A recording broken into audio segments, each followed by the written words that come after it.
Menjelang pilihan raya di 6 negeri pada 12 Ogos ini, Pengerusi Perikatan Nasional Muhyiddin Yassin mempersoal kewajaran kerajaan tidak meneruskan permohonan semakan kehakiman membabitkan kes kalimah Allah dalam kes Jill Ireland. Semasa ceramah di Kapal Selangor Ahad lalu, Muhyiddin mendakwa keputusan kerajaan menggugurkan rayuan kes Ireland pada Mei lalu membuktikan bahawa pentadbiran Anwar Ibrahim bersetuju dengan keputusan mahkamah bahawa penganut Kristian boleh menggunakan kalimah Allah. Anwar Ibrahim jadi Perdana Menteri buat keputusan supaya tidak rayu kes itu. Beza tak? Tapi Anwar sebagai Perdana Menteri dibuat keputusan tak rayu. Bila kata tidak rayu, maknanya terimalah keputusan mahkamah setakat itu yang membolehkan orang-orang Kristian guna kalimah Allah. Katanya, dia seterusnya menuduh Anwar dimanipulasi untuk membuat keputusan berkenaan oleh DAP. Saudara tahu siapa yang sebabkan dia Anwar buat keputusan itu? Dia adalah Anwar Ibrahim, tapi di sebalik Anwar adalah anggota-anggota parti DAP yang saya tahu waktu saya jadi Menteri Dalam Negeri pun mendesak untuk tidak merayu kes Ireland. Katanya, dalam reaksi kepada ucapan Muhyiddin itu, DAP kemudian membuat laporan polis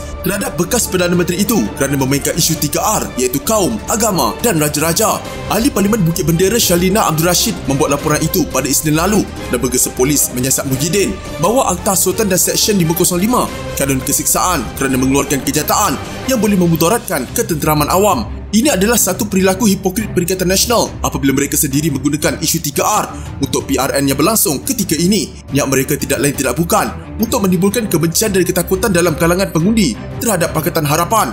Katanya yang dipetik oleh Sina Daily, kerajaan menggugurkan rayuannya terhadap kes Ireland pada Mei lalu yang membawa kepada kekecohan di kalangan masyarakat konservatif yang percaya kalimah Allah adalah eksklusif untuk umat Islam. Anwar berkata keputusan untuk menggugurkan rayuan itu adalah supaya kerajaan boleh meminda undang-undang yang memberi ruang kepada pencanggahan dalam isu Allah supaya perkara itu tidak lagi boleh dicabar di mahkamah kelak. Kerajaan juga bercadang untuk menghadkan penggunaan perkataan itu oleh orang bukan Islam kepada hanya di Sabah dan Sarawak. Sementara itu, Institusi Agong DAP, Anthony Loke, menafikan DAP mempengaruhi keputusan Kabinet untuk menggugurkan rayuan ke Ireland. Pengerusi parti Lim Guan Eng juga mencabar Muhyiddin untuk mendedahkan Menteri DAP yang didakwa melobi mereka untuk tidak merayu kes Ireland ketika Pengerusi Perikatan Nasional itu menjadi Menteri Dalam Negeri. Ini kali kedua Muhyiddin meniupkan sentimen orang Islam untuk menentang Kristian dalam kempen pilihan raya mereka. Semasa pilihan raya umum ke-15, dia mendakwa sekumpulan Yahudi dan Kristian merancang menjadikan Malaysia diperintah oleh proksi mereka, Pakatan Harapan.